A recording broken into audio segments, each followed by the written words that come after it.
지난주에 이어서 마가복음 두 번째 강의 설교입니다. 오늘은 소명이라는 제목으로 은혜를 나누겠습니다. 소명이라는 게 뭐죠? 부르심, 영어로 calling입니다. 기독교는 바로 소명의 종교입니다. 우리가 막 애써서 올라가서 진리를 터득하는 종교가 아닙니다. 하나님이 우리를 향하여 부르신, 그래서 우리 모두가 다 하나님의 부르심에 믿음으로 응답해서 하나님의 자녀가 된 것이죠. 하나님의 이 선택이라는 놀라운 은혜, Amazing Grace에 우리는 뭐예요? 아멘 하고 회개와 믿음으로 응답하고 결단하는 것, 이것이 바로 기독교 신앙이죠. 원래 교회라는 것도 에클레시아라는 헬라어가 뭐냐면 바로 부르심을 받은 백성이다. 불렀다는 것입니다. 구원도 부르심이고 사역도 부르심입니다. 그 부르심의 소명에, 콜링에 응답하는 것이 그게 바로 신앙이죠. 믿음이죠. 오늘 이 본문은요, 예수님이 세례 받으신 후에 공적인 사역으로 하나님으로부터 콜링 받는, 부르심 받는 그러한 장면이죠. 여기서 우리는 저와 여러분도 예수님처럼 부르심을 받은 자답게 살아야 되겠구나, 소명에 대한 깨달음을 얻기를 주님의 이름으로 축복합니다. 첫째, 소명은 순종할 때 확인이 된다는 겁니다. 소명은 순종할 때, 그 부르심에 순종하고 나갈 때 그 소명이 내 것이 된다 이 말이에요. 영어로 conform이 된다 이 말이에요. 자, 우리 9절과 11절을 다시 읽습니다. 시작. 그때에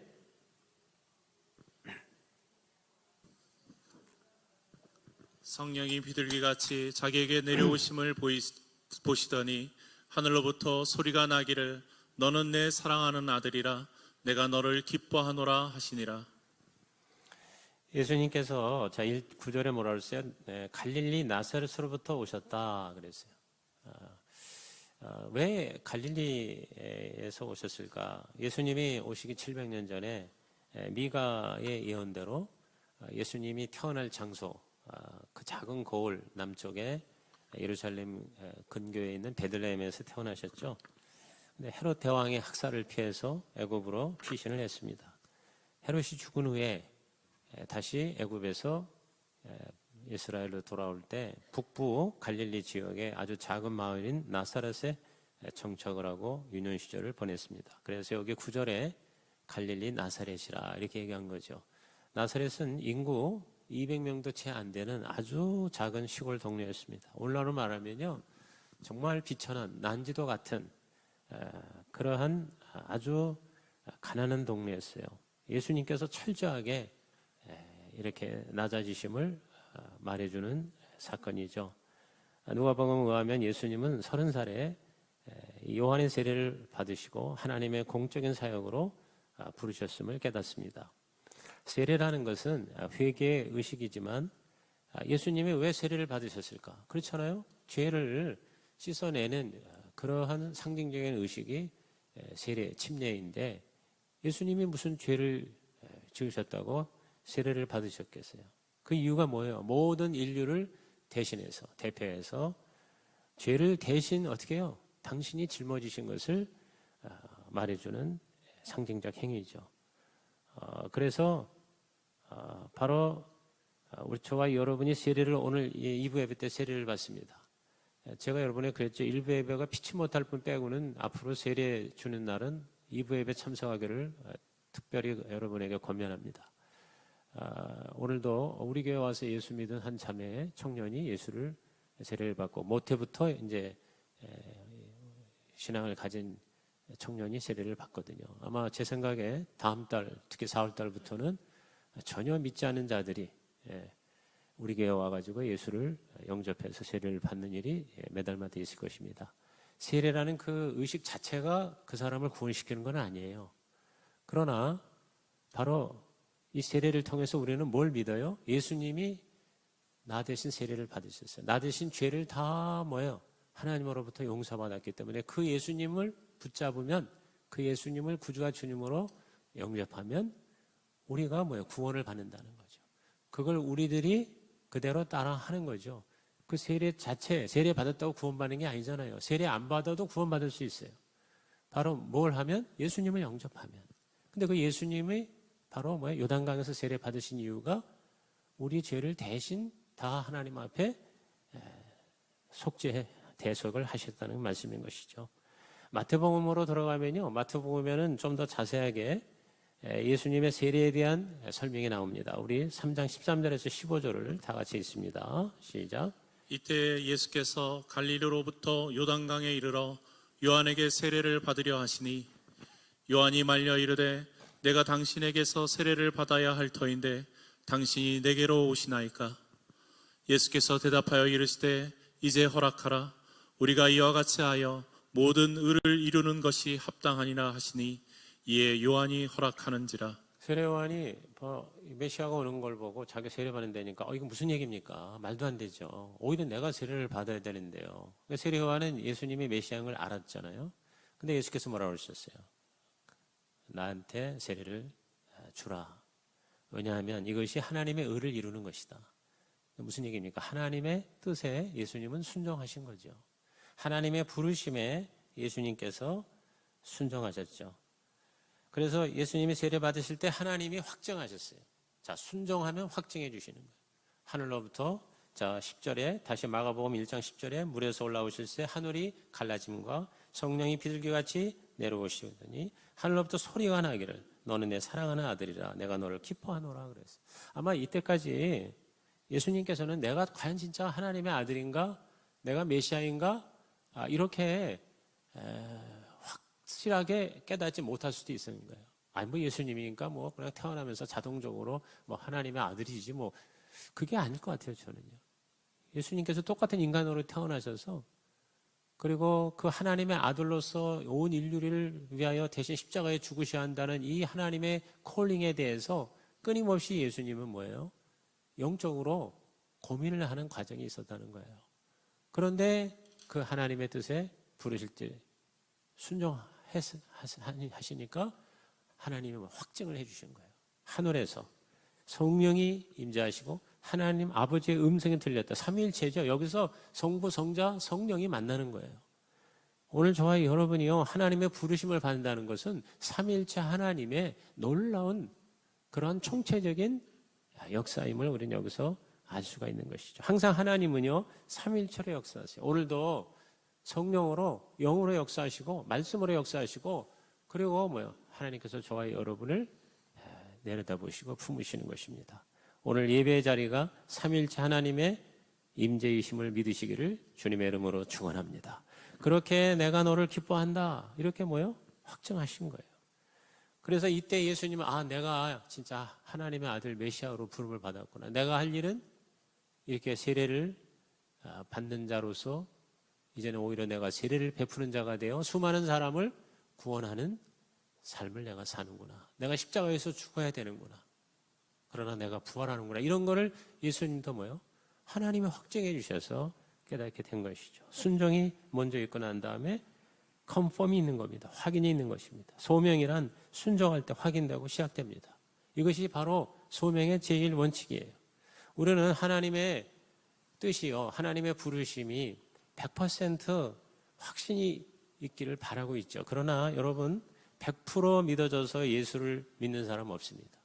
내가 100% 확신이 있어서 사역을 하겠다 한 사람도 그런 사람은 없습니다. 100% 확신 그것이 생길 때까지 기다린다면 아무 일도 일어나지 않습니다.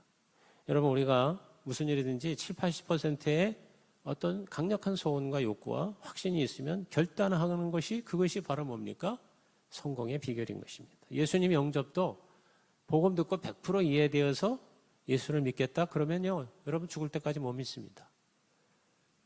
어느 정도 내가 이해가 되고 설득이 되면 한 70% 80%가 되면 그 다음엔 결단하는 것 그게 바로 믿음이에요. 여러분 믿음이라는 거는요 이해가 되어서 내가 선정하는 게 아니에요. 100% 이해가 되지 않아도 순종하는 게 믿음입니다. 보이지 않아도 보는 것처럼 나가는 게 믿음입니다. 없어도 내가 드리는 게 믿음입니다. 안 돼도 끝까지 여러분 포기하지 않는 게 믿음인 것이죠. 믿음이란 결단하는 겁니다. 저와 여러분이요 결단하는 습관이 있을 때 믿음이 성장합니다. 결단하는 습관이 있을 때 믿음이 성장. 일단 내가 결단하고 주님 영접하면요, 성령이 여기 비둘기같이 임하시고, 그리고 하늘에서 하나님의 음성이 들리는 거죠. 예수 영접할 뿐만이 아니라 여러분이 자꾸 교회에서 뭐 하라고 그러잖아요. 여러분, 이것이 여러분을 향한 하나님의 콜링일 수 있습니다. 하나님의 부르심이 어디서 옵니까? 교회에서 뭐 이거 해라 저거 해라, 목자해라 목녀하라 하는 것도요, 이 사역을 위한 소명도 마찬가지예요.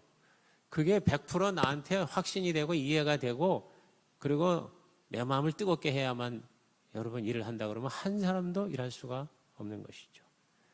우리 마음에 조금이라도, 교회도 그렇습니다. 교회가 왜 이래? 교회가 부족한 걸 느끼는 사람이 바로 뭡니까? 그 일을 하라고 하나님이 부르시는 것입니다. 무슨 인지 이해가 되십니까? 아, 교회에 이렇게 일이 안 돼. 그게 눈에 보이는 사람은 하나님의 부르심이에요. 그러면 그 부르심에 자기가 뭐예요? 응답할 때 하나님께서 그 사람을 통해서 하나님의 역사를 나타내신다. 믿으시면 아멘 하시기 바랍니다. 계속 여러분 기다렸다가는 죽을 때밖에 안 옵니다. 여러분이 매주마다 말씀을 들을 때마다 하나님이 여러분을 콜링하시는 거예요. 그럴 때 결단해야 되는 겁니다. 이 가정교회가 왜 좋은지 아십니까? 이 헌신대 앞에 자꾸 나오는 것이 습관이 되는 사람이 믿음이 성장합니다. 근데 앉아가지고 이렇게 듣기만 하고 오늘 그냥 말씀이 그렇구나, 그러고는 또 안 주고 지나갑니다. 여러분, 그렇게 되면 나중에 뭐예요? 죽는 것밖에 남는 게 없어요. 우리에게 하루하루가 얼마나 소중합니까? 여러분이 이 하루를 정말 예수님이 사신 것처럼 사는 진짜 영생의 하루가 되시기를 주님의 이름으로 축복합니다.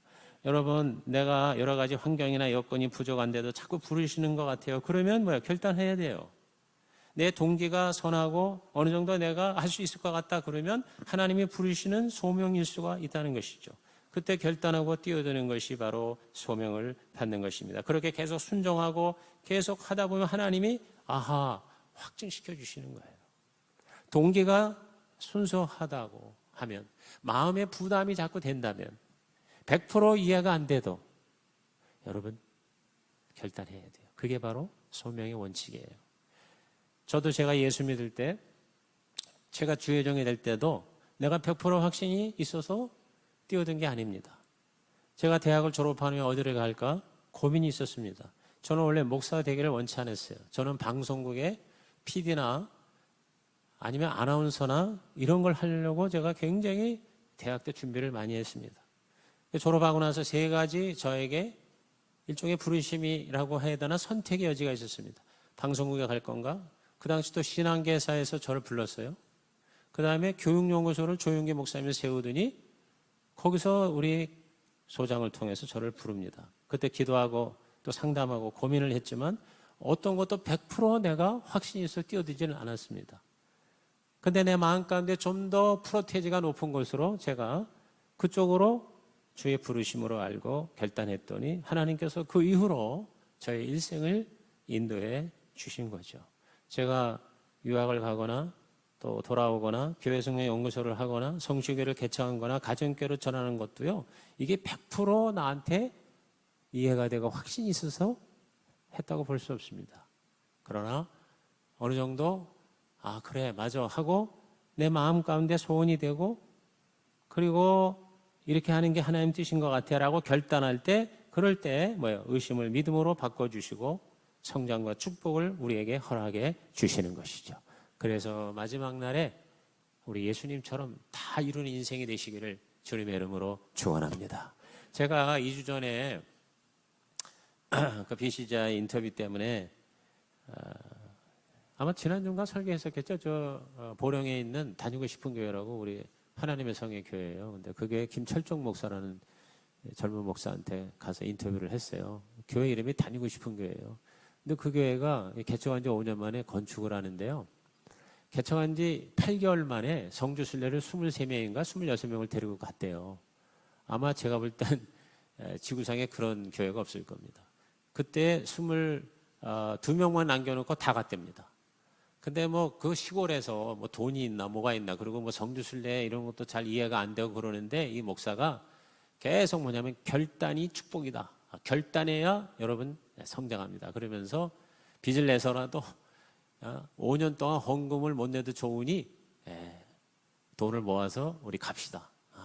난 못 가, 난 못해. 그러지 말고 합시다. 이래가지고 2명 남겨놓고 성지순례를 이스라엘을 갔다 왔다는 거예요.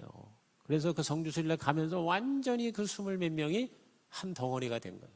거기서 요한복음 강해를 다 마치고 가는 곳마다 그러니까 처음에 개척을 해서 뭐 서로 잘 모르고 그러는데 그 한 10일 동안에 완전히 뭐냐면 한 식구가 되고 그래서 이제 성지순례 가면 주일날이 비잖아요. 그래서 자기 친구를 설교를 하라고 그랬는데 딱 2명 남았다는 거예요. 그러니까 그 2명이라도 이제 예배드리게 하려고 그랬는데 놀랍게도 25명인가 6명이 자기들 없는 그 주간 주일에 참여했다는 거예요. 왜 그런가 했더니 이 성지순례 간 친구들이 열심히 그냥 카톡으로 뭐 하면서 우리가 여기 왔는데 그러니까 다들 친구들이 놀란 거예요. 아니 네가 어떻게 성지순례를 가냐? 아니 개척한 지 1년도 안 된 교회가 어떻게 성지순례를 가? 그래가지고 이거 진짜야? 맞아? 그래가지고 확인하려고 모여든 사람이 20 몇 명이었대. 그래서 갔다 오니까 갑자기 2배가 됐다는 거죠. 그래가지고 지금 그 교회는 매년 성지순례를 간답니다. 그래서 제가 인터뷰하러 가는데 코로나 때문에 3년을 못 가고 지난 1월 달에 성지순례를 또 갔다 왔대요. 그때는 46명을 갔다 왔답니다.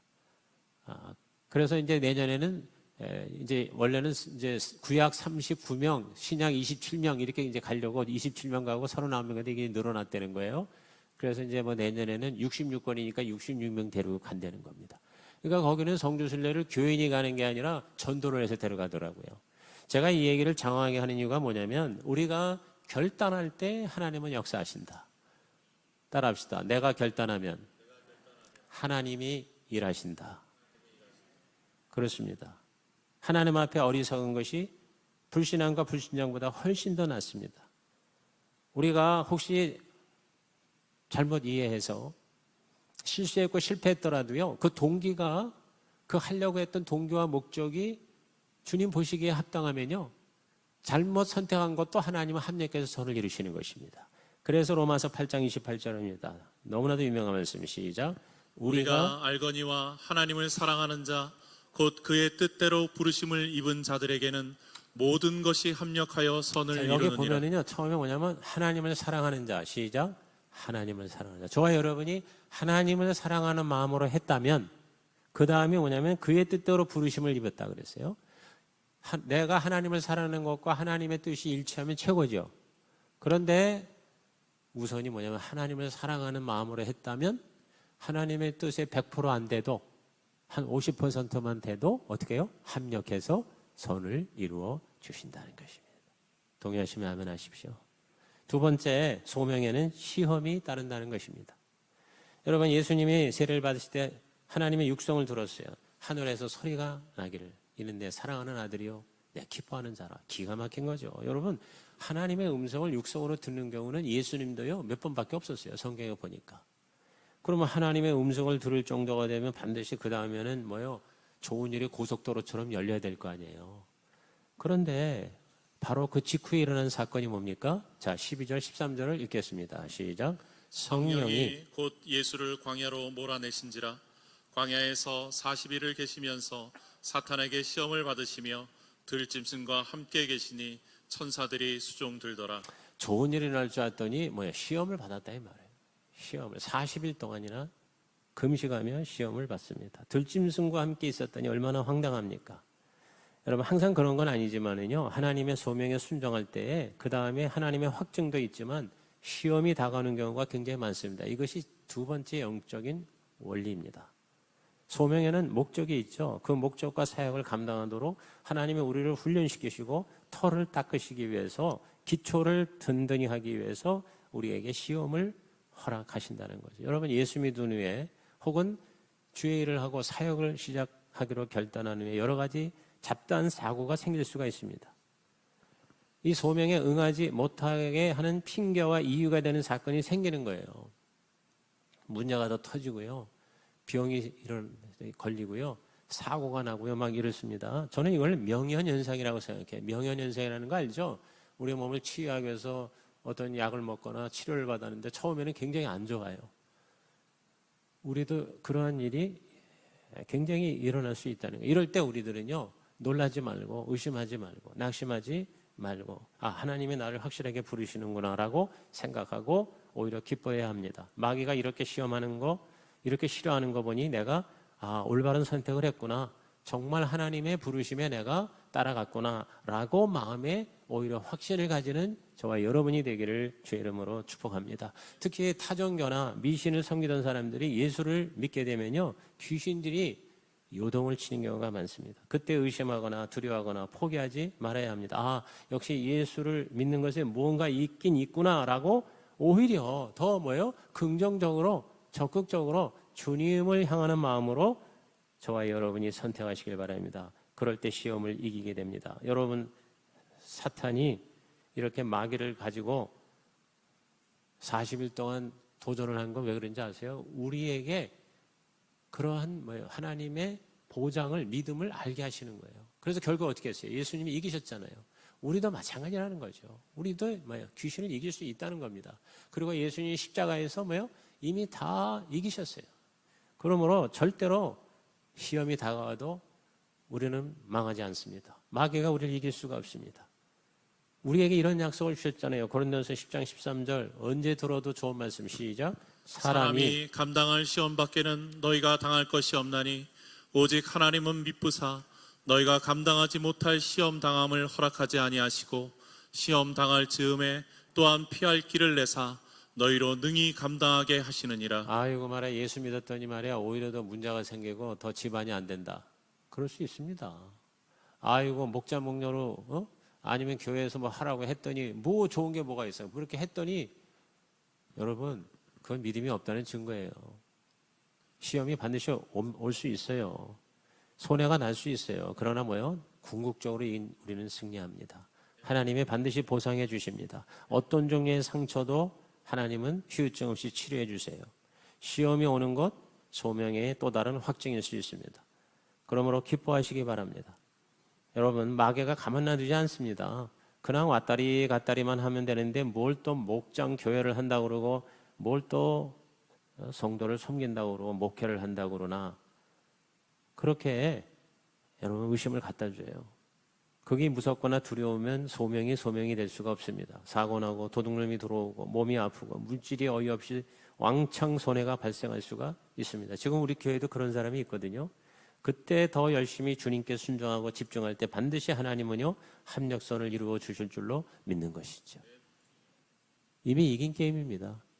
저는 최영계 목사님한테 우리 성수교회가 가정교회, 특히 이제 제가 가정교회 한다는 것에 대해서 굉장히 처음에 놀라더라고요. 그러면서 그런 얘기를 해요. 가정교회 하다가 안 되고 가정교회 하다가 문 닫아도 하나님은 당신을 기뻐하실 것입니다.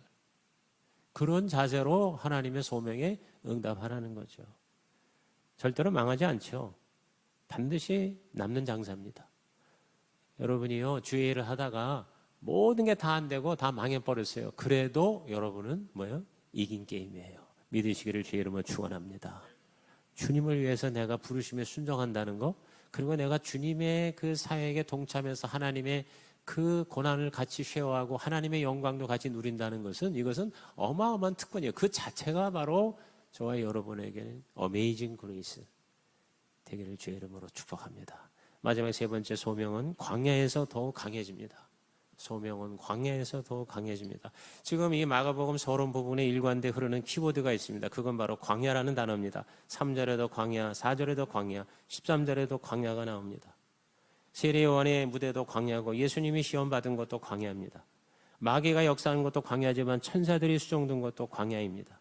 광야에서 하나님의 역사가 일어나는 게 이게 바로 세 번째 원리입니다. 편안한 집이 아니고 화려한 궁전도 아니며 푸른 초장이 아니라 거친 비바람이 있는 광야 땅, 어디에 기댈 곳도 없는 광야, 여러분 그곳에 하나님이 계시는 것입니다. 하나님의 역사가 강하게 일어나는 것입니다.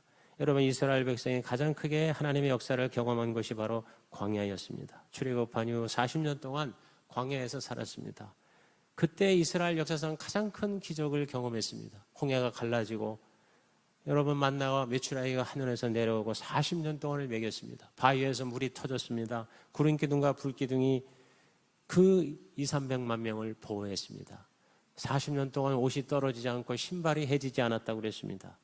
여러분 이런 기적이 어디서 일어났다고요? 광야에서 일어났습니다. 하나님의 역사는 광야에서 더 확실하게 왕성하게 일어납니다. 우리의 삶도요, 하나님의 임재와 하나님의 역사와 하나님의 기적이 일어날 때가 편할 때가 아닙니다. 잘 될 때가 아닙니다. 광야 같은 삶을 살 때입니다. 광야는 척박하고 외롭고 불편합니다. 비바람이 몰아치고 춥고 어디로 가야 할지 방향도 알 수가 없습니다. 그런 곳에 오직 하나님만 의지할 수밖에 없는 곳에 하나님의 더 큰 은혜, 어메이징 그레이스가 우리에게 임하게 되는 것이죠. 많은 사람이 성경의 기적, 사도행전의 기적이 왜 지금은 없느냐고 하는데 우리가 광야 생활을 중단했기 때문입니다. 지금 우리 한국처럼 잘 살고 편안하게 되니 하나님의 축복은 있어도 하나님의 능력이 사라지는 것이죠. 능력과 기적의 역사는 광야에서 일어나는데 우리는 지금 광야가 아닌 곳에서 살고 있습니다. 정말 우리가 그 어려울 때, 그때 우리가 은혜 받을 때 한국교회가 정말 부흥에 어마어마한 바람이 불 때는 언제였습니까? 가장 힘들었고 가장 어려울 때고 정말 모든 삶의 형편이 광야였던 때인 것이죠. 아무것도 의지할 데 없는 것이 바로 광야죠. 그래서 지금도 선교지나 그리고 악령이 지배하는 곳에서 하나님의 그 역사가 일어나는 이유가 바로 그것이 광야 같기 때문인 것이죠. 여러분, 지금도 광야에는 하나님의 역사가 일어납니다. 하나님의 음성을 들었습니다. 환상을 보게 됩니다. 천사가 수종 들게 됩니다. 성령의 기사와 표적과 병이 치유되고 귀신이 쫓겨가는 거, 여러분, 광야에서 가능성이 있다는 거죠. 여러분, 지금 현재 삶이 광야이십니까? 광야에 있다면 오히려 기뻐하시기 바랍니다. 그리고 기대하시기 바랍니다. 하나님이 나와 함께 하시는구나. 하나님이 나를 치료하시는구나. 하나님이 나를 특별히 더 부르시는구나. 여러분, 이렇게 여러분이 기억을 하시고 기대를 하시고 기뻐하시며 기도하셔서 기적이 일어나시기를 주님의 이름으로 축원합니다. 여러분 보세요. 제가 우리 교회 볼 때도 목자 목녀 다 할 만한 조건이 있는데 안 합니다. 광야가 아니라는 거죠. 뭐 집도 좋고 물질도 괜찮고 신앙 경력도 있고 그리고 몸도 건강하고 얼마든지 섬길 수 있는데 계속 그렇게 하나님이 부르시는데도 꼼짝도 안 해요. 근데 어떤 사람이 목자 목녀가 됩니까? 지금 다 힘든 사람이 하고 있어요. 몸도 아프고 돈도 없고 가정도 힘들고 이런 사람들이 하나님이 부르실 때 그게 바로 뭡니까? 하나님의 역사가 경험이 되어지는 거예요. 그래서 우리 지금 26개 목에 있는 목자 목녀들이 제가 지난 1월 달 다 목자 면담 끝났거든요. 가장 힘든 코로나 지나고 났는데 감사하게도 한 명도 나 그만두겠다는 사람이 없는 거예요. 지금 보면 그만둘 사람들이에요. 그 왜 그래요? 알았기 때문에 그래요. 하나님의 부르심을 조금이나마 경험했기 때문에 그러는 거거든요. 오늘 이 자리 하나님이 예배가 그저 설교 듣고 헌금하고 그것을 끝나지 마시고 여러분이 하나님의 콜링을 받는 하나님의 음성을 듣는 그래서 제가 억지로라도 레마카드 쓰게 하는 이유가 뭐냐면요. 하나님의 음성을 들으라는 거예요. 하나님의 콜링을 하나님의 부르심을 내가 듣고 거기에 계속 결단하는 것이 저와 여러분의 믿음의 아비투스가 돼야 그래야 이 험한 세상에 이 사탄의 역사에 이 세상의 풍조에 저와 여러분이 무너지지 않고 자기를 지키고 하나님의 나라를 세워갈 수가 있는 이유가 되기 때문인 것이죠. 지금 코로나로요 30%의 성도가 사라졌어요. 30%가 아예 안 나옵니다. 지금 이제 이렇게 완전히 회복이 되는데 교회마다 차이는 있죠. 그런데 지금 전체적인 평균이 30% 성도가 이 대면 예배에 회복이 안 되는 거예요. 벌써 지금 1년이 다 돼가는데 왜 그렇습니까? 여러분 하나님의 부르심에 대한 결단이 습관화되지 않으면요 하루아침에 날아갈 수가 있어요. 그렇지 않습니까? 지금 지진이 나고 어쩌고 저쩌고 하는데 우리가 사실은 언제 어떻게 될지 모르잖아요. 그러니까 끊임없이 우리는 영적인 긴장을 놓치지 말고요. 내가 모든 게 다 풍족해도 우리의 그 영적인 그런 영성은 광야가 돼야 돼요. 늘 하나님 없이는 나는 아무것도 아니다. 하나님 없이는 나는 살 수 없다. 제가 이번에 감기쯤이야 그러고 제가 큰 소리 치고 그랬는데 하나님 앞에 제가 회개를 많이 했어요. 아무것도 아니에요. 인간은 정말 아무것도 아닌 거예요. 하나님이 그냥 꾹 누르면 숨 못 쉬면 그냥 가는 거예요. 그렇지 않습니까? 저와 여러분이 광야가 되는 게 오히려 감사하다는 거예요. 왜? 하나님 없으면 난 죽는 거야. 그러니까 하나님을 내가 붙잡을 수밖에 없어요. 근데 광야가 아닌 데는 어떻게 해요? 하나님 없어도 나는 살만해. 그러니까 하나님이 그렇게 나한테 절실하지가 않아요. 오늘 진짜 저와 여러분에게 중요한 것이 하나님의 소명이 되시기를 예수 이름으로 축복합니다. 레마카드 꺼내시고요. 자, 우리 결론을 먼저 읽고 레마카드 쓰겠습니다. 시작. 인생은 소명이다. 예수 영접도 하나님의 사역도 부르심에 대한 응답이다. 하나님이 부르시면 우리는 응답하고 그 소명의 선택과 집중하는 것, 그것이 바로 기독교다. 소명에는 영적인 원리가 있다. 1. 소명은 순종할 때 확증된다. 2. 소명에는 시험이 따른다. 3. 소명에는 광야의 기회가 있다. 순종과 시험과 광야를 생각하라. 소명에 최선을 다하는 것이 진정한 성공이요 행복이요 축복이다. 주님, 소명에 살고 소명에 죽게 하소서. 주님, 저는 부름받아 나선 이 몸 죽도록 충성하겠습니다. 레마 카드에 여러분이 결단에 레마를 쓰시기 바랍니다.